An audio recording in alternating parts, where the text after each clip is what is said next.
उस दिन शाम से ही मौसम खराब था। काले बादल आसमान में छाए हुए थे और कुछ ही देर में तेज बारिश शुरू हो गई। सड़क लगभग खाली हो चुकी थी। लोग जल्दी जल्दी अपने घरों की तरफ जा रहे थे।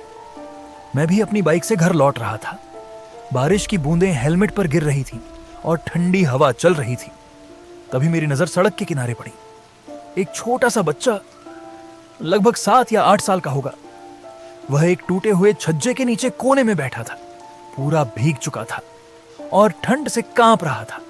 मैंने तुरंत अपनी बाइक रोकी और उसके पास गया। मैंने पूछा, बेटा यहां क्यों बैठे हो? तुम्हारे घर वाले कहां हैं? बच्चे ने धीरे धीरे मेरी तरफ देखा। उसकी आंखों में डर भी था और उम्मीद भी। वह बोला, अंकल मेरी माँ बहुत बीमार है, घर पर अकेली है, क्या आप मुझे थोड़ा खाना दिला सकते हैं? उसकी बात सुनकर मेरा दिल पिघल गया। मैंने कहा, चलो पहले तुम्हारी माँ के लिए खाना लेते हैं। मैं उसे अपनी बाइक पर बैठाकर पास की एक छोटी सी दुकान पर गया।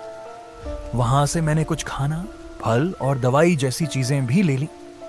बच्चा चुपचाप खड़ा मुझे देखता रहा। जब मैं वापस बाइक पर बैठा तो उसने कहा, अंकल हमारा घर थोड़ा अंदर है, गलियों में। मैंने कहा, क्योंकि मेरा ही कोई बात नहीं, रास्ता बताते रहना। हम धीरे धीरे उन तंग गलियों में जाने लगे। बारिश और तेज हो चुकी थी। गली में पानी भर गया था। बच्चा रास्ता बताता जा रहा था। एक गली, फिर दूसरी, फिर तीसरी, इतनी अंदर कि मुझे लगा शायद मैं रास्ता भूल जाऊंगा।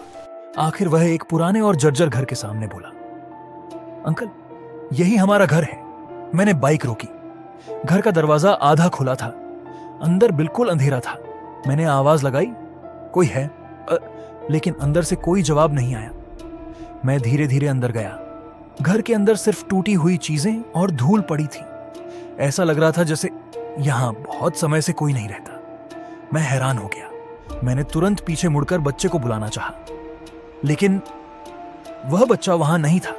मैंने बाहर देखा, गली में भी कोई नहीं था। मेरे हाथ में रखा खाना भीग रहा था और दिल की धड़कन तेज हो गई थी। मैं घबरा गया। मैं तुरंत वहां से निकलकर वापस मुख्य सड़क पर आ गया। वहां एक चाय की दुकान खुली थी। मैंने दुकान वाले से उस घर के बारे में पूछा। मेरी बात सुनकर वह कुछ देर चुप रहा। फिर उसने धीरे से कहा, भाई साहब, कई साल पहले उस घर में एक औरत और उसका छोटा बेटा रहते थे। औरत बहुत बीमार रहती थी। एक दिन ऐसी ही तेज बारिश हो रही थी। उसका बेटा अपनी मां के लिए खाना लेने निकला, लेकिन रास्ते में उसका एक्सीडेंट हो गया। वह बच्चा वहीं मर गया। यह सुनते ही मेरे हाथ से खाना गिरते गिरते बचा। मेरे दिमाग में उसी बच्चे का चेहरा घूमने लगा।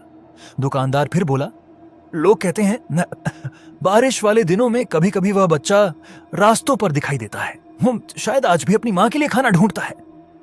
मैं कुछ देर तक चुप खड़ा रहा। बारिश अब भी लगातार गिर रही थी। उस दिन घर लौटते समय मेरे मन में सिर्फ एक ही बात चल रही थी। शायद उस बच्चे की आखिरी इच्छा सिर्फ अपनी मां को खाना खिलाने की थी।